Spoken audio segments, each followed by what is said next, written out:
Okay, so I'm down at Cube's check, workshop, whatever you want to call it, and he's going to show us what he's done so far on the Barracuda. So I'll put you over to Cube. So what have you done so far to the radio? Right, having got it here, the first thing I've done was checked out the pinning on the phase lock loop.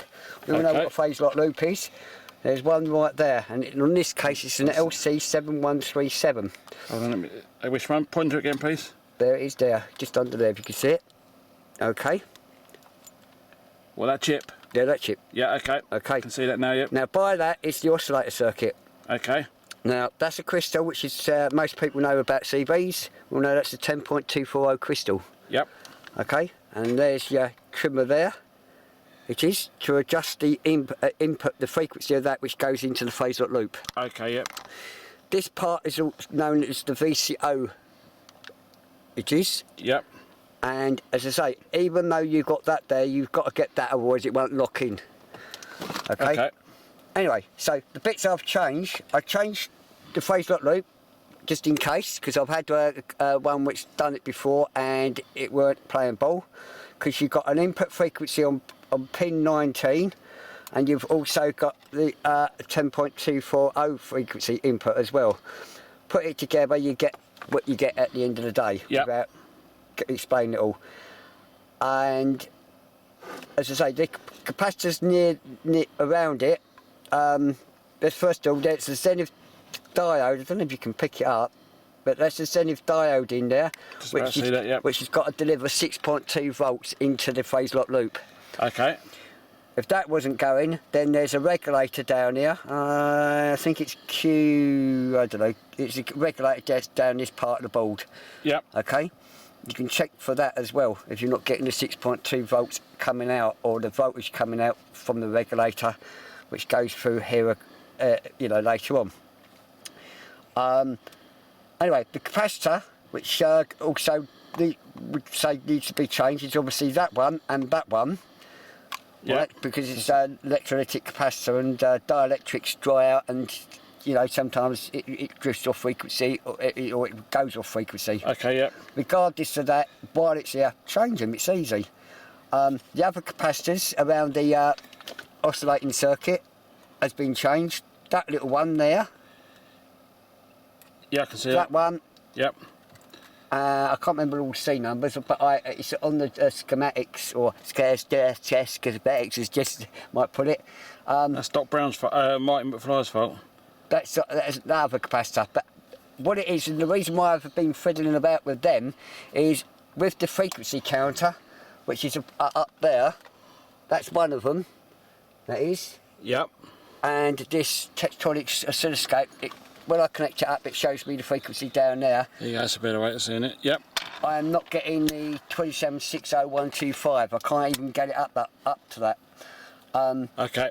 Because of the what's called the 20 picofarads or puffs inside the inside this crystal anyway,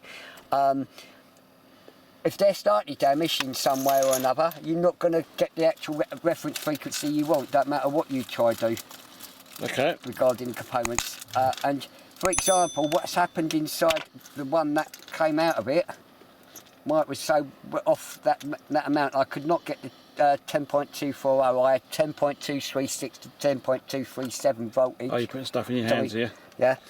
That was part of the crystal. When you take the crystal apart, if you know how to, this is like a Tim Hunkin bit.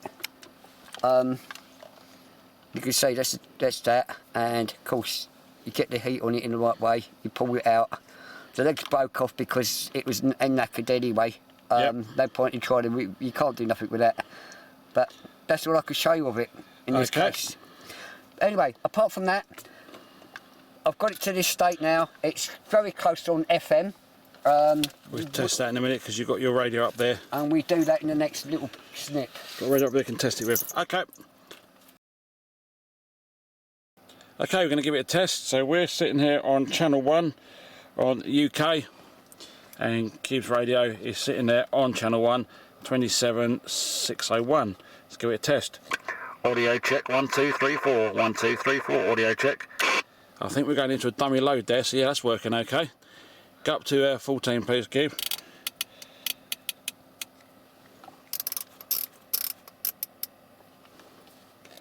Audio check 1 2 3 4. Audio check 1 2 3 4. Lovely.